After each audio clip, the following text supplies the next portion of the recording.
오늘 말씀은 우리가 어떤 나라에 살 것인가 하는 말씀으로 함께 나누도록 하겠습니다. 여러분들은 어느 나라에 살고 싶으십니까? 미국, 중국, 일본, 대한민국 어느 나라에 살고 싶으십니까? 제가 세계의 여러 많은 나라들을 가보진 않았지만 가본 나라들보다 우리 대한민국이 참 좋은 나라인 것 같습니다. 비록 북한이라고 하는 나라를 머리 위에 있고 살고 있지만은 그럼에도 불구하고 이 대한민국이라고 하는 나라는 참 매력적이며 좋은 나라라고 생각이 되어집니다. 여러분, 우리가 북한에 살면 생각만 해도 끔찍하죠. 다행히 우리가 이 대한민국에 태어나 살게 되어짐을 감사하게 여기며 살아가는 우리 성도님 되시길 바랍니다. 자, 오늘 이 시간에는 우리가 바라보는 하나님의 나라, 우리가 하나님의 나라라고 하는 말을 많이 들어왔는데 이 하나님의 나라가 무엇이며 그 나라를 우리는 왜 지향하며 살아야 하는가 하는 말씀을 함께 나누고자 합니다. 우리는 어떤 나라에 사느냐에 따라 우리의 삶은 굉장히 달라질 것입니다. 우리가 북한에 사는 삶과 이 대한민국에 살아가는 삶은 질적으로나 양적으로나 그 삶의 질은 다를 것입니다. 그렇다면 하나님의 나라는 어떤 나라일까? 여러분께 질문을 한번 해보겠습니다. 여러분, 하나님 나라는 무엇입니까? 어떤 것을 하나님의 나라라고 할까요? 뭔가 대답을 하고 싶은데 천국이라고 말을 해야 될까? 이렇게 고민하시는 분들이 이제 많을 건데, 그래, 하나님의 나라가 무엇이냐고 물어본 대부분의 우리의 성도들은 천국이라고 답하실 것입니다. 이 말이 틀린 말은 아니지만 혹시 천국이라고 답하실 때, 천국이라고 생각했을 때 우리가 죽어서 들어가는 곳이라고만 생각하고 답을 하셨다면 그것은 반쪽짜리 답변이 될 것입니다. 아까 우리가 불렀던 노래 있잖아요. 돈으로도 못 가요 하나님 나라. 그래서 뭐 하면 가는 나라? 거듭나면 가는 나라, 믿음으로 가는 나라. 무슨 나라? 하나님 나라. 우리가 너무나 잘 아는 찬양이죠. 그런데 이 찬양을 부르다 보면은 자연스럽게 하나님의 나라라고 하는 것은 어떤 공간적인 개념, 장소적인 개념으로 먼저 생각을 하게 되고 그곳에 들어간다라고 하는 그런 생각이 들 수밖에 없는 것이죠. 하나님의 나라는 죽은 이후에나 가는 곳, 죽어야 갈 수 있는 곳이라고 하는 그런 생각만 우리가 그렇게 갖게 된다라는 것입니다. 물론 하나님의 나라는 죽은 이후에 갈 수 있는 영원한 세계가 맞습니다. 그리고 누가 뭐라 해도 우리 기독교는 우리가 죽어서 가는 이 천국을 소망하는 그런 신앙입니다. 천국에 대한 소망이 없는 신앙은 아니에요. 그 신앙은 정말 너무나 부족한 신앙, 연약한 신앙이라고 해야 될까? 아무튼 신앙이 아닌 거죠. 이것은 분명한 사실입니다. 우리 기독교는 이 내세의 천국이 전제되어 있습니다. 그런데 주님께서는 이뿐만 아니라 그 하나님의 나라가 우리 안에 있다라고 말씀합니다. 우리 안에 있다. 죽어서 가는 곳도 하나님의 나라이지만 그 하나님의 나라가 우리 안에 있다. 예수님께서 이 땅에 오셔서 첫 번째 선포한 메시지는 때가 찼고 하나님의 나라가 가까웠다라는 거예요. 가까웠다. 하나님의 나라가 가까웠다. 정확히 말하면 하나님의 나라가 이미 우리 곁에 있다라는 뜻이에요. 우리 곁에 있다. 하나님의 나라가 우리 곁에 있다라고 하는 것이 예수님께서 전한 첫 번째 메시지였죠. 그래서 예수님의 대중설교, 공식적인 설교의 주제는 그 하나님의 나라가 어떤 형태로 임할 것인가. 하나님의 나라의 백성들이, 하나님의 나라가 임했다면 하나님의 나라의 백성들이 어떤 모습이 될 것인가를 구체적으로 우리 가운데 말씀해 주셨어요. 예수님께서는 우리가 이 산상수훈이라고 하는 이 설교, 마태복음 5장에서 7장까지의 이 말씀은 하나님의 나라의 백성들이 살아가는 모습, 그걸 우리한테 보여주는 거죠. 마태복음 5장부터 7장까지의 이 말씀을 여러분 집에 가셔서 잘 읽어보시고, 아, 하나님의 나라의 백성은 이렇게 살아가는구나 라고 하는 것을 깨닫는, 그래서 그렇게 살아가기를 바랍니다. 자, 여러분, 우리 가운데 예수님께서 이 땅에 오신 목적을 우리가 정확하게 이해하지 못하면 우리의 신앙은 완전히 빗나갈 것입니다. 우리는 왜 이곳에 와서 예배를 드리고 신앙을 갖고 살아갑니까? 우리가 왜 이곳에 와서 믿음이라고 하는 그 툴 안에서 왜 우리가 예배를 드리고 신앙을 갖고 살아갑니까? 우리가 예수님을 따르고자 이곳에 오는 것 아니겠습니까? 그래서 예수님의 말씀이 무엇인지를 우리가 알아야 되겠죠. 예수님이 하신 말씀, 그 하나님의 나라를 우리가 누리고자 우리는 이 자리에 있는 것 아니겠습니까? 그래, 우리는 그분이 전하고자 했던 핵심, 또 그 본질, 그분이 말씀하신 하나님의 나라의 의도를 우리가 놓치면 우리는 예수님을 모른 채 세상을 떠나게 될 것입니다. 그리고 성경 전체도 오해하며 그냥 살아가겠죠. 그냥 바리새인이나 사두개인이나 종교 지도자들처럼 또 종교인들처럼 그런 형태만 띠고 있을 뿐이지, 우리는 하나님이 우리 가운데 정말 우리가 하나님의 나라의 백성으로서 살아가는 모습을 통해서 영광 받기를 원하시는 그 삶을 우리가 예수님의 말씀을 모르면 우리는 그냥 종교인의 모습으로 살아갈 것입니다. 성경은 우리에 관한 얘기가 아니에요. 성경은 하나님에 관한 얘기고, 예수님이 이 땅에 오셔서 처음부터 끝까지 일관되게 전했던 메시지는 하나님 나라에 관한 것이었습니다. 하나님의 나라. 우리에게 기도를 가르쳐 주실 때도, 이렇게 기도하라고 하실 때에도 하나님의 나라를 위해 기도하라고 하셨습니다. 그런데 우리는요, 다 우리 나라를 원하죠. 내 나라, 내가 원하는 나라, 내 나라가 이 땅 가운데 이루어지는 게 우리의 꿈이죠. 그래서 예수님께서는 그렇게 가르치지 않고 마태복음 산상수훈의 결론을 이렇게 맺어주십니다. 마태복음 이 산상수훈의 마지막 7장의 마지막이 뭐라고 되어 있습니까?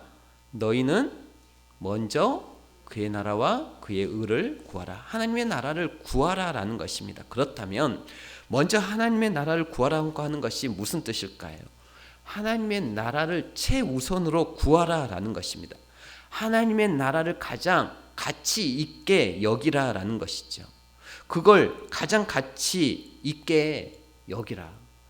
여러분들은 그걸 가장 가치 있게 여기고 있습니까? 아니면 그걸 가장 가치 있게 여길 마음이 있습니까? 네, 가치 있게 여기지는 못하지만 여길 마음은 있으셔야 합니다. 근데 그걸 가장 가치 있게 여겨야 한다면, 그걸 쉽게 얘기하면 우리가 지금까지 가치 있게 여기는 것들을 내려놓으라라는 거예요. 하나님의 나라를 가장 가치 있게 여긴다면, 내가 그동안 가장 하나님의 나라가 아닌 내가 그동안 가장 가치 있게 여기는 것을 내려놓으라. 그래, 가장 중요한 포인트는 먼저 내 나라를 내려놓으라라는 거예요. 내 나라. 그래, 하나님의 나라를 가치 있게 여기기 위해서는 우리가 지금까지 가져왔던 모든 인생의 가치 기준, 세계관, 이런 것들을 먼저 내려놓으라라는 거예요. 그게 완전히 바뀌어야 한다라는 거예요. 여러분, 그걸 내려놓아야 하나님의 나라를 우리가 소유할 수 있을 것 아니겠습니까? 그래서 로마서 12장 2절에 보면 너희는 이 세대를 본받지 말고 오직 마음을 새롭게 하여 변화를 받아 그랬습니다. 세상 풍조에 따라 살아가지 말라라는 거예요.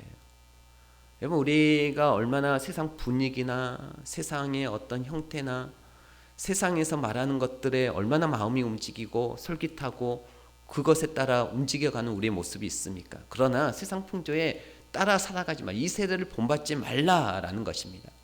여러분, 우리의 가치관, 인생관, 세계관이 바뀌지 않으면 하나님의 나라는 이루어지지 않습니다. 이러한 부분들을 우리가 오후 예배 때 더 구체적으로 말씀을 나눌 텐데요. 하나님의 나라를 먼저 구하라고 말씀하셨을 때 우리의 우선순위가 뒤바뀌어야 한다라는 것이죠. 세상의 가치관, 그런 거를 포기하라라는 거예요. 물질 만능주의 시대, 또 다원주의, 뭐 이런 세상의 가치관, 세계관을 바꾸라라는 것입니다. 그런데 어쩌면 우리는 내 나라를 위해서 교회에 나와요. 우선 내 뜻을 위해서 하나님을 지렛대 삼는다고요. 우리는 내 욕망을 추구하기 위해서 하나님을 빌리고자 하는 것이죠. 그러나 예수님께서 이 땅에 오셔서 선포하신 메시지의 본질은 먼저 하나님의 나라를 구하라라는 것입니다. 너희가 먼저 하나님의 나라를 구하면 그러면 나머지 모든 것을 다 해주겠다. 그렇게 약속해 주셨습니다. 우리 하나님은요, 약속의 하나님, 신실하신 하나님이시죠. 언약의 하나님이시라고 언제 말씀을 드렸죠? 금요 기도회 때 말씀을 드렸나요? 아무튼 하나님은 약속대로 일하시는 하나님이시고 약속대로 움직이시는 하나님이세요. 전에 말씀드렸던 솔로몬이 먼저 하나님의 나라와 그 백성들을 생각하며 지혜를 구했더니 하나님께서 이 모든 것이 뭐였습니까? 장수의 복, 부의 복, 온수로부터 보호하는 복을 하나님께서 주셨죠. 이 모든 것마저도 주셨듯이 먼저 하나님의 나라와 그 의를 구하라라는 거예요. 하나님의 나라를 구하라. 그래, 우리가 말씀을 듣고 새롭게 변화를 받아 살면, 그래서 말씀에 입각한 교회들이 왜 그렇게 하나님의 나라를 구할까? 말씀으로 빚어진 성도들이 한 사람 한 사람 왜 하나님의 나라에 온 마음을 쓰고 있을까? 왜? 그 약속을 믿기 때문인 거죠. 그 약속 가운데, 우리의 삶 가운데 일하시는 하나님을 경험하기 때문입니다. 요즘 셀모님을 위해서 애쓰고 계시는 모습을 보고 얘기를 들으면 참 감사한 마음이 들어요. 예전에 옥한웅 목사님이 이렇게 말씀하신 게 머릿속에서 지울 수가 없는데, 성도들 한 사람 한 사람이 변화되는 모습을 보니까 목회할 만하다라고 하신 말씀이 기억이 납니다. 하나님의 나라를 위해 열심히 있는 성도들 보면 목회할 만하다라는 거죠. 하나님도 같은 마음이지 않을까요? 우리가 신앙생활을 하면 할수록 하나님을 바라보고 소망하며 그 믿음의 삶을 살아갈 때 우리의 삶이 변화되는 모습을 통해 하나님은 얼마나 기뻐하실까. 그러나 10년, 20년, 30년, 40년이 지났음에도 불구하고 교회는 여전히 나오지만 우리의 삶에 변화가 있지 아니하는 그 모습을 보고 또한 하나님은 얼마나 안타까워하실까요? 여러분, 우리는 하루 종일 무슨 생각을 하고 살고 계십니까? 사실 우리가 생각하고 있는 것이 가치관이잖아요. 여러분들이 하루 종일 생각하는 것이 그것이 가치관인데, 내가 하루 종일 돈 생각하면 어떻게 되죠? 돈이 되는 일만 생각하는 거죠. 돈에 따라 움직이게 되어집니다. 인간관계에서도 돈이 되나 안 되나. 돈 벌면 또 뭐 하겠어요? 돈 쓰는 일 생각하겠죠. 돈하고 관련된. 돈이 생기면 뭐 소고기 사드시겠습니까? 네. 돈을 가치 있게 생각하면은 돈에 관련된 일만 생각하는 거죠. 힘이나 권력을 가치 있게 생각하면 어떻게 될까요? 하루 종일 우리가 사람들 보면서 이 사람이 내 편인가 아닌가, 요즘 선거철인데 그런 데잖아요. 이 사람이 나를 찍어줄 사람인가 아닌가, 그거를 이제 생각하겠죠. 그래서 이렇게 악수할 때 손에 힘이 들어가면 꽉 잡아주면 이 사람은 내 편이구나. 또 손을 이렇게 슬그머니 이렇게 빼고 자면 이 사람은 내 편이 아니구나. 이걸 하루 종일 생각하며 다닌다라는 거예요. 그러니까 친구와 적을 구분하는 거죠. 그게 하루 종일 힘을 생각하는 사람들의 태도인 거죠. 인기를 생각하면 어떻게 될까요? 사람들에게 어떻게 하면 내가 주목받을 것인가 생각하는 거죠. 뭐 스캔들을 일으켜서라도 주목을 받고 싶어 하는 것이죠. 어떻게든지 미디어에 노출되기를 원하는 것이죠. 인기가 가치 있다고 생각하니까 그렇게 하는 겁니다. 사람들한테 인정받는 것이 그렇게 중요하다고 생각하니까. 그래서 그게 인생관이고 그게 가치관이에요. 그런데 예수님께서 사실은 그걸 다 뒤집어 놓으셨어요. 하나님의 나라를 먼저 구하라라는 거예요. 세상의 가치관에 따라 살지 말고 하나님의 나라를 구하라. 그래, 우리가 교회를 왜 다녀요? 이 많은 교회들이 이 땅에 왜 존재해야 합니까? 목적은 하나예요. 하나님의 나라가 임하게 하기 위해서 하나님께서는 이 땅에 교회를 허락하신 것입니다. 예수님께서 말씀을 전하신 고향에서부터 그 메시지는 변함이 없었어요. 그래 때가 찼고 때가 이르렀기에 예수님께서 오셨습니다. 예수님께서 오셔서 이 땅 가운데 시작하신 일, 그 공생의 전체는 하나님의 나라에 관한 일이었습니다. 그분은 우리의 꿈을 이루기 위해서 오신 게 아니에요. 우리의 야망 같은 것을 충족시켜 주기 위해서 십자가에 달려 돌아가신 게 아니란 말이죠. 그분의 모든 메시지, 그분의 모든 말씀은 하나님의 나라에 관한 것이고, 그분의 기적을 베푸시고 이적을 베푸시고 병자를 낫게 한 그 모든 것들은 하나님의 나라의 그 권세가 어떤 것인지를 보여주고자 하시는 것이었고, 십자가 지신 것은 하나님의 나라가 이 땅 가운데 어떻게 이루어져야 하는지를 최종적으로 보여주신 것이죠. 그분은 또한 성령을 보내주셔서 의와 희락과 평강 가운데 하나님의 나라가 이 땅 가운데 권능이고 모습임을 보여주시는 것이죠. 여러분, 우리가 하나님의 나라를 왜 품어야 하는가 하면은 이 땅 가운데 많은 교회가 하나님의 나라를 구하지 않고 자기 나라를 구하고 있어요. 잘못된 신앙관이 우리 가운데 우리의 신앙을 병들게 하고 있는 거죠. 하나님의 나라를 구하지 아니하고 내 나라, 자기 나라를 구하고 있습니다. 하나님을 다르게 포장하고 하나님을 다르게 생각하고 하나님을 오해해서 그런 일들이 도처에서 일어나고 있는 것이죠. 그래서 우리가 하나님의 나라에 대한 이 정확한 그림을 이해하지 못하면 우리는 다 헛일하고 있는 거예요. 뭐하러 이 시간을 보내겠어요? 성경 전체는 하나님의 나라라고 하는 것이 162차례나 나와요. 하나님의 나라, 아버지 나라, 주의 나라, 천국, 이런 형태로 하나님의 나라에 대해서 소개하고 있죠. 그래, 우리가 이 하나님의 나라에 대한 인식, 잘못된 인식을 가지면 다른 하나님의 나라를 구하며 사는 것이죠. 우리 예수님께서 말씀하십니다. 이 바리새인들과 이제 논쟁이 붙었어요. 왜 바리새인들과 계속 부딪혔을까? 왜 계속 논쟁을 하고 계실까? 예수님이 하나님의 나라를 말씀하셨는데 바리새인들은 본인들이 지금까지 하나님의 나라를 추구해 왔다라고 굳게 믿었는데, 예수님이 너희들이 생각하는 그 하나님의 나라, 그거 하나님의 나라 아니야 라고 자꾸 아니라고 하니까, 너희들이 추구해 온 것은, 율법을 통하여 이루고자 했던 것은 너희들 자신의 어떤 의로움이지 그건 하나님의 의가 아니라 라고 하는 것을 자꾸 아니라고 하니까, 그래서 이 바리새인들과 부딪힌 거죠. 처음부터 끝까지 하나님의 나라를 말씀하시는 예수님과 하나님의 나라는 이미 본인들의 삶을 통해서 날마다 이루어지고 있다라고 굳게 믿고 있는 이 바리새인들과의 충돌된 사건이에요. 그래서 오늘 본문 누가복음 17장을 보면은 예수님과 바리새인들과의 대화입니다. 20절 말씀을 한번 같이 읽도록 하겠습니다. 20절 같이 읽을게요. 바리새인들이 하나님의 나라가 어느 때 임하나이까 묻거늘 예수께서 대답하여 이르시되 하나님의 나라는 볼 수 있게 임하는 것이 아니요 하나님의 나라가 볼 수 있게 임하는 게 아니라라는 거예요. 바리새인들의 질문이 무엇이었습니까? 하나님의 나라가 언제 임하냐라는 거예요. 그런데 예수님께서 그렇게 말씀하시면, 입만 열면 하나님의 나라 얘기하시는데, 하나님의 나라 운동을 시작하시는데 도대체 언제 하나님의 나라가 온다는 얘기입니까? 바리새인들이 언제 오냐라고 묻고 있습니다. 그런데 예수님께서 언제, 때에 관해서는 말씀을 하지 않으세요. 예수님께서 말씀하시기를 하나님의 나라는 볼 수 있게 오는 게 아니라라는 거예요. 그리고 보면 진짜 여러분, 우리가 살면서 보면요, 진짜 가치 있는 것은 눈에 보이지 않아요. 그러지 않습니까? 사랑, 정말 고귀한 가치잖아요. 사랑 눈에 보이지 않습니다. 공기, 우리가 공기가 없으면 한순간도 살 수 없는데 공기 보이지 않습니다. 진짜 가치 있는 것들은 보이지 않아요.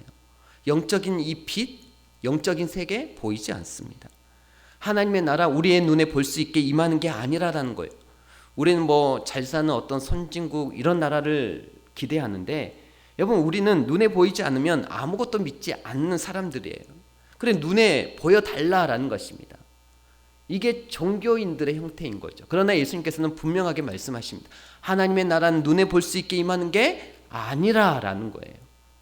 예수님께서 이 땅에 오셔서 하나님의 나라가 볼 수 있게 임하는 게 아니라고 하는 것. 이 메시지를 우리가 놓치면은 우리는 여전히 예수님 계셨을 때나 지금이나 우리는 볼 수 있는 일에 집중하게 될 거예요. 하나님 보여주십시오. 뭔가 주십시오. 예, 집중하게 될 것입니다.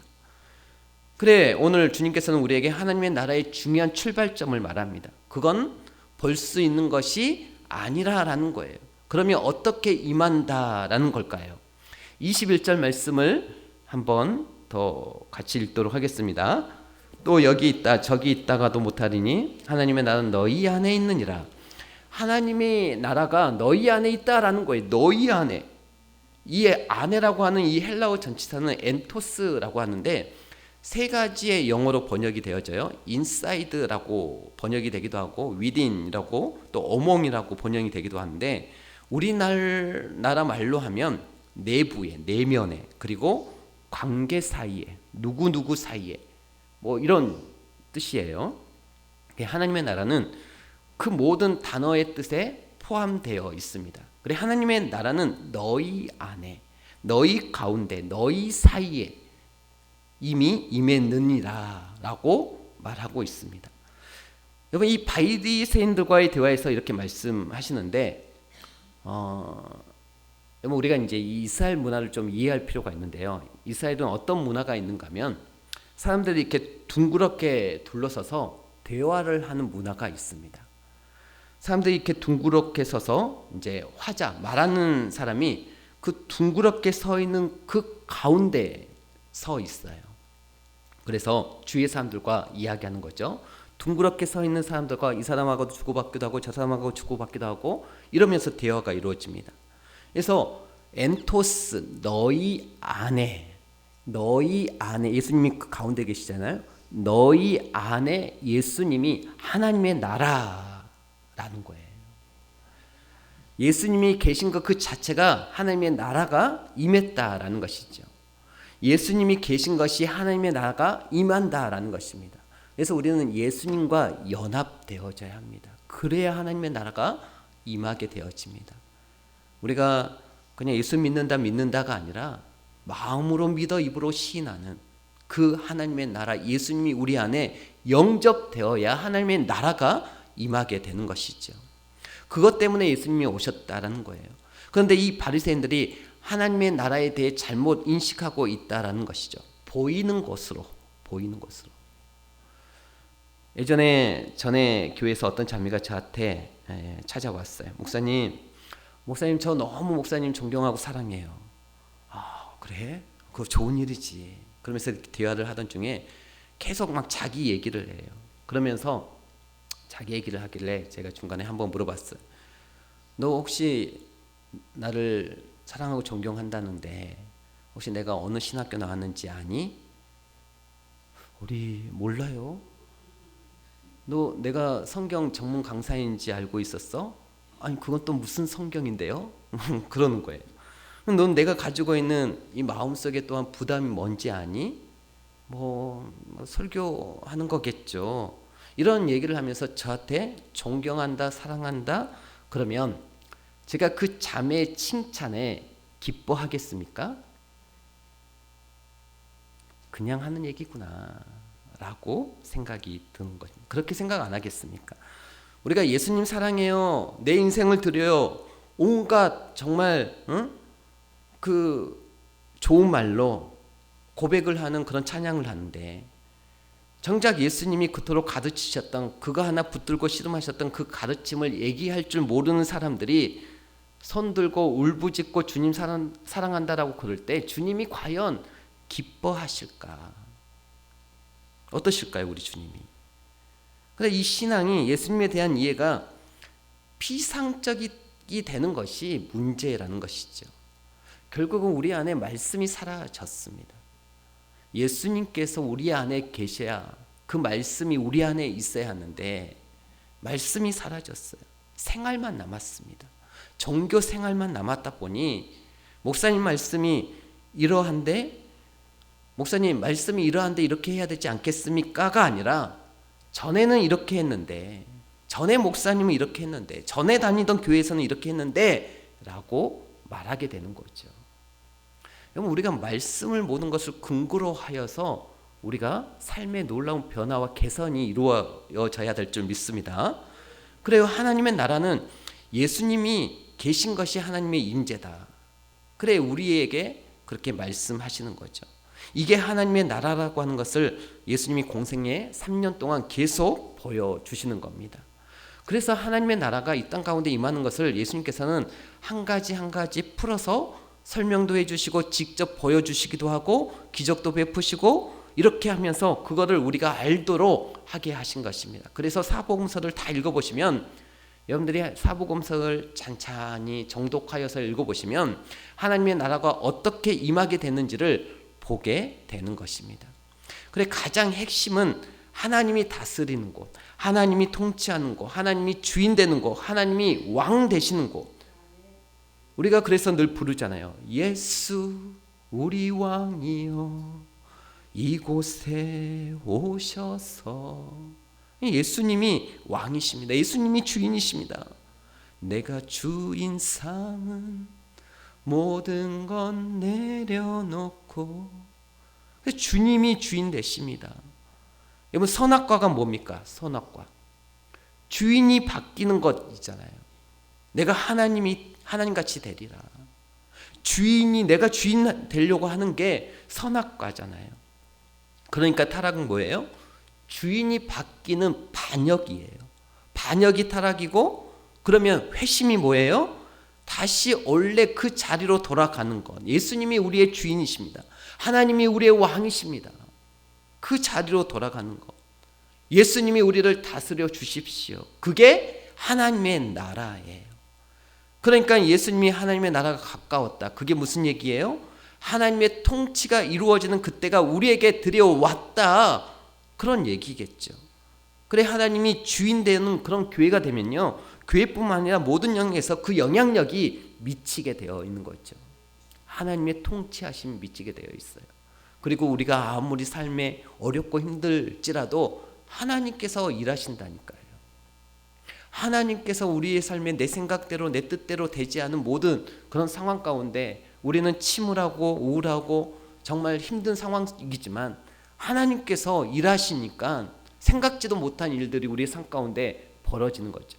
그거는 하나님의 나라를 사모하고 하나님의 나라에 임하는 자들에게 임하여지는 하나님의 능력이 우리 가운데 임하여지는 것입니다. 여러분, 예수님이 하나님의 나라가 주제였다는 것을 알 수 있는 게, 부활하시고 난 다음에 사도행전 1장 3절에 보니까 40일 동안 예수님이 이 땅에 계셨잖아요. 그러니까 승천하시기 전에 이 세상에 계시면서 마지막으로 했던 말씀을 하시는데, 여러분, 예수님이 승천하시기 전에, 우리가 부모님이 마지막으로 돌아가시기 전에 했던 그 마지막 말씀이 얼마나 중요한 말씀이겠습니까? 유언이라고 하기도 하잖아요. 그런 것처럼 예수님이 승천하시기 전에 했던 마지막 말씀, 그 말씀이 뭔지 제가 읽어드릴게요. 40일 동안 그들에게 보이시며 하나님의 나라의 일을 말씀하시니라. 40일 동안 그들에게 보이시며 하나님의 나라의 일을 말씀하시니라. 근데 부활 이후에, 물론 공생애 때도 하나님의 나라에 대해 증거하셨지만, 부활 이후에 요점 정의로 말씀해 주셨어요? 하나님의 나라. 그리고 승천 이후에 사도 바울이 계속했던 일이 뭐냐? 하나님의 나라였거든요. 보십시오. 사도행전 28장 30절 31절에 보니까 30절, 바울이 온 이태를 자기 셋집에 머물면서 자기에게 온 사람을 다 영접하고 하나님의 나라를 전파하며 주 예수 그리스도에 관한 모든 것을 담대하게 거침없이 가르치더라. 그리고 사도행전은 끝나요. 그래, 하나님의 나라는 사도 바울처럼 두 가지 속에서 이루어져야 됩니다. 내 안에서 이루어져야 되고, 관계 속에서 이루어져야 되고, 내 안에서 하나님의 나라를 경험하고 이제 사람들과의 관계 속에서 그 나라를 선포하고 함께 이루는, 이것이 이루어져야 하는 것이죠. 그래, 이 사도행전의 시작은 하나님의 나라, 끝도 하나님의 나라, 그리고 복음서는 말할 것도 없이 하나님의 나라. 그래, 무슨 얘기입니까? 성경 전체가 하나님의 나라예요. 하나님의 나라라는 거예요. 하나님이 다스리는 것, 하나님이 주인 되시는 것이 하나님의 나라입니다. 우리가 그 하나님의 나라를 모르면 내 나라를 살겠죠. 하나님의 나라를 모르면 내 나라를 사는 거죠.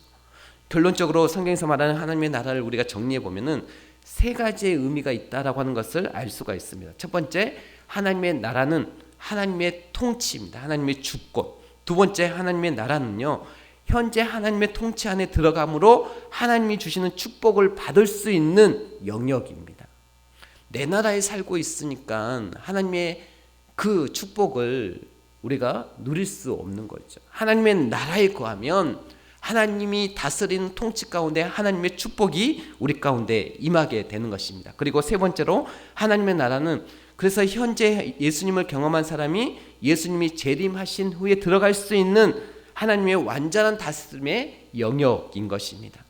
천국에 대한 부분이죠. 아직 오지 않았지만 not yet이라고 하는 미래적인 하나님의 나라인 것이죠. 그래서 오늘날을 살아가야 할 우리가 해야 할 것이 있습니다. 우리가 해야 할 것이 뭔가 하면, 우리가 소망해야 하는 것은요, 바라옵기를 하나님의 나라를 소망해야 한다라는 거예요. 하나님, 나의 삶 속에 하나님의 나라가 임하게 하여 주시옵소서. 하나님의 다스림이 있는 하나님의 주권적인 통치가 임하게 하여 주십시오. 늘 하나님이 다스리는 그 통치를 바라보고 소망하는 것입니다. 그리고 그 말씀 속에서 하나님의 다스림을 우리가 캐치해내고 삶의 그 삶을 살아가는 것이죠. 그리고 하나님의 나라는요, 앞으로 예수 그리스도의 제물로 말미암아 누릴 수 있는 천국입니다.